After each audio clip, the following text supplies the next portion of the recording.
राज्यामधल्या सफाई कामगारांच्या घरांसाठी सरकार पॉलिसी तयार करणार आहे। मंत्री माधुरी मिसाळ यांची विधानसभेत माहिती। पुण्यामधील 1000 घरांसाठी वेगळी पॉलिसी करण्याची देखील घोषणा।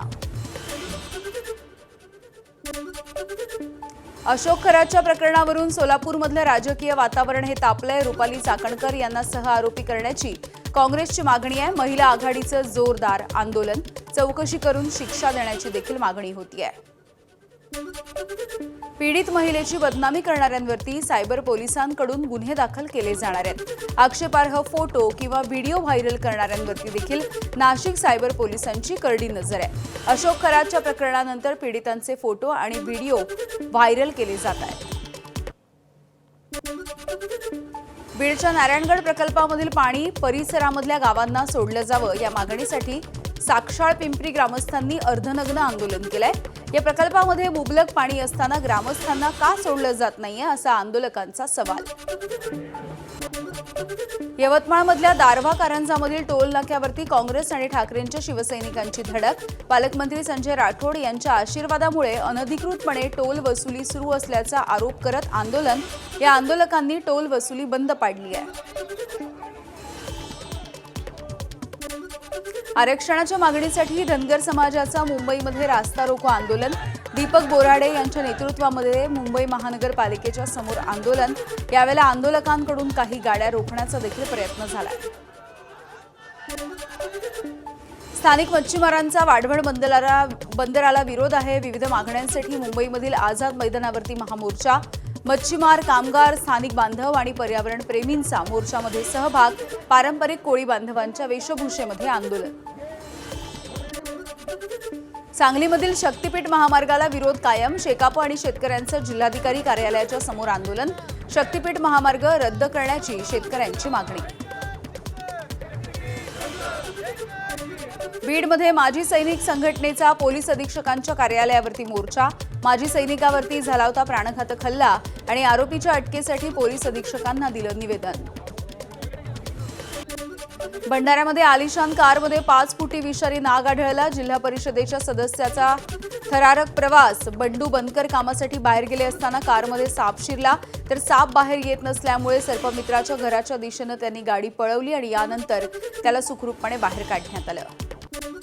तुळजापुरात तुळजाभवानीला वारा घालण्याच्या सेवेची सुरुवात झाली आहे। उन्हाळ्यामध्ये देवीला उष्णतेचा त्रास होऊ नये म्हणून पंख्यानं वारा घालण्याची ही परंपरा आहे। तर लिंबू सरबत, फळं आणि पेढ्यांचा नैवेद्यही अर्पण। पलंगे कुटुंबाची पिढ्यांपासूनची अखंड परंपरा। एकविरा देवीच्या यात्रेच्या निमित्तानं मुंबई पुणे द्रुतगती मार्गावरती 3 दिवस टोलमाफी जाहीर। खासदार सुरेश म्हात्रे यांची मागणी आणि त्यांनी ही माहिती दिली आहे। खरं तर सोबतच सवलतीचा लाभ घेण्यासाठी टोलमाफीच्या संदर्भामधलं अधिकृत पत्र देखील आवश्यक असेल। मुंबईमधील तापमानामध्ये काहीशी घसरण झाली, मात्र प्रचंड आर्द्रतेमुळे मुंबईकरांना घामाच्या धारा लागतात। तर दुसरीकडे प्रदूषण देखील कायम आहे। पश्चिम रेल्वेवरती उन्हाळ्यामुळे एसी लोकलच्या प्रवासी संख्येमध्ये वाढ झाली आहे। फेब्रुवारीमध्ये सरासरी 1,58,000वरती असलेली प्रवासी संख्या ही मार्चमध्ये 2,05,000वरती गेली आहे। मे महिन्यामध्ये यात आणखी 30 ते 40% वाढ होण्याची शक्यता आहे। मुंबईत पावसाळ्यामध्ये पाणी साठण्याच्या ठिकाणांमध्ये वाढ झाली। याआधी 431 ठिकाणी पाणी साचायचं, यामध्ये आता 130 नव्या ठिकाणांची भर पडली आहे। त्यात अद्यापही मिठी नदीच्या सफाईला सुरुवात झालेली नाही, त्यामुळे यंदाच्या पावसाळ्यामध्ये देखील मुंबईची तुंबई होण्याची शक्यता आहे। पुण्यामधल्या मगरपट्ट्याच्या भागामध्ये कालव्याचा भाग फुटलाय। या परिसरामध्ये पाणीच पाणी झालंय आणि रस्त्याला नदीचं स्वरूप आलेलं दिसलं। वाहतूक कोंडीमुळे नागरिकांची अडचण झाली। पश्चिम रेल्वेच्या मुंबई विभागामध्ये तिकीट विक्रीच्या व्यतिरिक्त महसूल मिळवण्यासाठी सल्लागार नेमणार आहेत। स्थानिक रेल्वे रुळांच्या लगत जाहिरातीसाठी उपलब्ध अतिरिक्त जागांचा शोधही घेतला जाणार आहे। आता अतिरिक्त महसुली उत्पन्न 750 कोटी रुपयांवरून 1500 कोटी रुपयांपर्यंत वाढवण्याचा प्रयत्न आहे। घराचं खोदकाम करत असताना पितळ आणि तांब्याची भांडी सापडली। यवतमाळच्या राळेगाव तालुक्यामधल्या पिंपळपूर इथली घटना आहे। सोन्याच्या हंड्याच्या चर्चेमुळे नागरिकांनी या ठिकाणी गर्दी केली होती।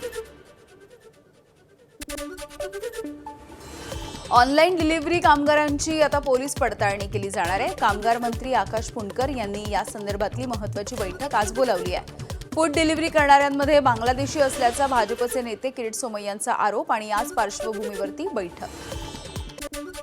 ऐन काजूच्या हंगामामध्ये ओमकार हत्ती पुन्हा एकदा सिंधुदुर्ग जिल्ह्यामधून गोव्यामधल्या हणखणे गावामध्ये दाखल। ओमकार हत्तीनं नुकसान करू नये यासाठी गोवा वन खात्याचे कर्मचारी ओमकार हत्तीच्या मागावर आहेत। हिंगोलीच्या हळदीच्या आंतरराष्ट्रीय ओळखीसाठी प्रयत्न, आकर्षक भेटवस्तूचे संच राज्यामधल्या मान्यवरांना देण्याचा प्रशासनाचा निर्णय। हळद, कुंकू, हळदीचा साबण, हळदीचं क्रीम, हळदीचं तेल अशी 8 प्रकारची उत्पादनं या संचात आहेत। देशामधील एकूण हळद उत्पादनापैकी 15% उत्पादन एकट्या हिंगोलीत होत आहे। बुलडाण्याच्या सारशिव गावामधल्या 3 तरुणांचं मेहकर तालुक्यामधल्या पेंटाकळी धरणामध्ये जलसमाधी आंदोलन। हिंदू स्मशानभूमीच्या जागेसाठी राखीव असलेल्या जागेवरती अतिक्रमण करण्यात आल्यामुळे हे आंदोलन होत आहे। वाशिमच्या मालेगाव शहरामधील अंगणवाड्यांची दुरावस्था, तर 10 पैकी 5 अंगणवाड्यांकडे स्वतःच्या इमारती नसून भाड्याच्या जागेमध्ये मूलभूत सुविधांचा देखील अभाव आहे। मुंबईतील चेंबूर लिंक रोडवरच्या पुलाखाली सिग्नल शाळा सुरू झाली आहे। महापौर रितू तावडे यांच्या हस्ते उद्घाटन। समर्थ भारत व्यासपीठ आणि मुंबई महानगरपालिकेचा अभिनव उपक्रम। बेघर मुलांना शिक्षण मिळेल आणि त्यांचं जीवन सुधारेल, महापौरांचा विश्वास। दिल्लीमधल्या प्रेस क्लब ऑफ इंडिया इथे दिनेश काळे लिखित विश्वशांती या कवितेमधील संपादित पुस्तकांचं प्रकाशन, तर दिनेश काळे यांची कविता आणि साहित्य आजच्या काळासाठी मार्गदर्शक। जवाहरलाल नेहरू विश्वविद्यालयाचे भारतीय भाषा केंद्राचे प्राध्यापक डॉक्टर देवेंद्र चौबे यांनी हे मत व्यक्त केलं। कोल्हापूरच्या उदगावमध्ये आलिशान कारला अचानकपणे आग लागली। आगीच्या नंतर कारचा स्फोटही झालाय। नरसिंहवाडीला दर्शनासाठी गेलेले पुण्याचे 7 जण अगदी थोडक्यात बचावले। स्थानिकांनी तात्काळ महिला आणि मुलांना गाडीच्या बाहेर काढलं। पालघरच्या बोईसर तारापूर MIDC मध्ये दुर्घटना। प्लॉट क्रमांक D18 मधील आरती फार्मा लॅब कंपनीमध्ये वायू गळती। 15 ते 18 कामगारांवरती रुग्णालयामध्ये उपचार सुरू, तर वायू गळतीच्या नंतर कंपनीकडून प्रकरण दाबण्याचा देखील प्रयत्न। धुळ्याच्या पवननगर भागामधून 500 किलो गांजा जप्त। स्थानिक गुन्हे शाखा आणि 40गाव रोड पोलिसांची गोपनीय माहितीच्या आधारे कारवाई। पोलिसांकडून काही संशयितांना ताब्यात घेण्यात आले। या कारवाईमुळे धुळ्यामधील अंमली पदार्थ तस्करांचे धाबे दणाणले।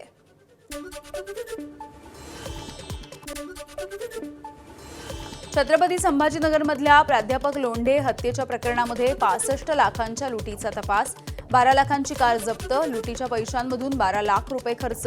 जुनी जॅग्वार कार खरेदी केल्याची मुख्य आरोपी विशाल राठोड याची कबुली। पोलिसांकडून कार जप्त। उर्वरित 43 लाखांपेक्षा अधिकच्या रकमेचा तपास सुरू आहे। धारदार शस्त्राच्या हल्ल्यामध्ये जखमी तरुणाचा उपचाराच्या दरम्यान मृत्यू झालाय। जळगावच्या जैनाबाद परिसरातली घटना आहे। नितीन काळे असे या मृत तरुणाचं नाव आहे। 500 रुपये देण्यासाठी नकार दिल्यामुळे या तरुणावरती हल्ला झाला। संशयित श्याम सूर्यवंशी यानं याआधी देखील नितीन काळेवरती हल्ला केला होता।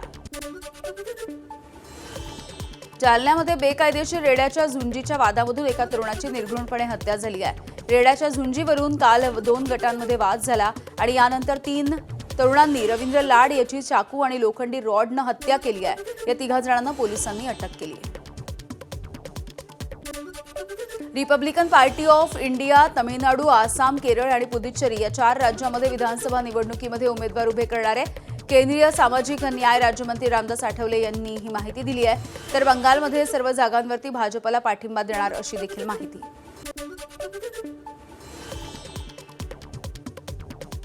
बंगळुरू म्हैसूर महामार्गावरती भीषण अपघात झालाय। बस दुभाजकाला जाऊन धडकली आहे। या अपघातामध्ये 4 भाविकांचा मृत्यू। केरळवरून बंगळुरूकडे ही बस जात होती। चालकाला झोप लागल्यामुळे हा अपघात झालाय। हरिद्वारमध्ये भक्तांचा महासागर। चैत्र नवरात्रीच्या 5व्या दिवशी माता भगवतीची स्कंदमाता स्वरूपामध्ये पूजा अर्चा। तिच्या दर्शनासाठी भाविकांची तुफान गर्दी। जम्मू काश्मीरच्या रियासी जिल्ह्यामधील त्रिकुटा पर्वतरांगांवरती असलेल्या वैष्णव देवीची यात्रा पुन्हा एकदा सुरू झाली। भवन परिसरामधील प्रचंड गर्दी लक्षात घेऊन यात्रा तात्पुरती स्थगित करण्यात आली आहे। दुपारपर्यंत सुमारे 39,000 भाविकांनी दर्शन घेतलं। राजस्थानच्या जयपूरसह सीकर, अलवर, कोटपुतली, बोहरोर आणि बारमेर या भागामध्ये पावसानं हजेरी लावली। मेघगर्जना आणि विजांच्या कडकडाटासोबत हा पाऊस झाला। तापमानामध्ये काहीशी घट झाली आहे, मात्र काही ठिकाणी पिकांचं देखील नुकसान। जम्मू काश्मीरच्या बांदेपोरा जिल्ह्यामधील गुरेज परिसरामध्ये हिमस्खलन झालं, त्यामुळे सामरिक मार्गावरची वाहतूक विस्कळीत झाली आहे. प्रशासनाकडून जेसीबीच्या सहाय्याने बर्फ हटवण्याचं काम सुरू आहे. जगामधील 58% देशांमध्ये शाळेत मोबाईलवरती बंदी आहे. युनेस्कोच्या ग्लोबल एज्युकेशन मॉनिटरिंग या टीमनं ही माहिती दिली आहे. मोबाईलमुळे होणारे दुष्परिणाम आणि शैक्षणिक यशासाठी विद्यार्थ्यांचं भावनिक आरोग्य उत्तम राहावं यासाठी निर्णय. धुरंधर 2 या चित्रपटाची पहिल्या 4 दिवसामध्ये 761 कोटी रुपयांची विक्रमी कमाई. अजूनही थिएटर हाऊसफुल आहेत. आणखी नवनवे विक्रम होण्याची देखील शक्यता आहे. हॉर्मुझची सामुद्रधुनी उघडण्यासाठी अमेरिकेनं तैनात केले 4500 नौदल कमांडो, सोबत F-35 लढाऊ विमान आणि हेलिकॉप्टर देखील तैनात करण्यात आलेला आहे. अध्यक्ष डोनाल्ड ट्रम्प यांनी दिलेला अल्टिमेटम संपत असताना अमेरिका आता आक्रमक झाली आहे. कतारनं स्पेनला पाठवली आपली विमानं. इराणच्या हल्ल्यांपासून वाचण्यासाठी 20 विमानांना स्पेनला धाडलं. एअरबस 380 आणि एअरबस 350 सारख्या मोठ्या विमानांचा समावेश आहे. इराणचा इस्रायलची राजधानी तेल अवीववरती हल्ल्यामध्ये एका इमारतीचा मोठा भाग कोसळलाय. त्यामुळे सगळीकडे दगड आणि विटांचा ढिगारा पसरला. प्रशासनाकडून बचाव कार्य. इस्रायलकडून लेबनॉनमधील अल कासिमिया ब्रिज उद्ध्वस्त. अल कासिमिया पुलावरती इस्रायलचा हवाई हल्ला. हिजबुल्लाकडून शस्त्रांसाठी आणि फायटर्ससाठी हा पूल वापरला जात असल्याचा इस्रायलचा दावा आहे. आमच्या अल्टिमेटमचा परिणाम तात्काळ होईल. इराणच्या संदर्भात ट्रम्प यांचं मोठं विधान. इराणच्या पॉवर प्लांटवरती हल्ला करणार ट्रम्प यांचा इशारा. तर इराणला त्याच्या योग्यतेनुसार शिक्षा देखील मिळेल. ट्रम्प यांची इराणला धमकी. अमेरिका इस्रायलचा इराणच्या तेहरानमधल्या क्षेपणास्त्र केंद्रावरती मोठा हल्ला. इराणी माध्यमांनी या संदर्भातला व्हिडिओ देखील पोस्ट केलाय. अमेरिका इस्रायलकडून इराणच्या बुशहरमधील नौदलाच्या तळावरती मोठा हल्ला करण्यात आला. बंदर ए इमाम खोमेनीमध्ये मोठा स्फोट.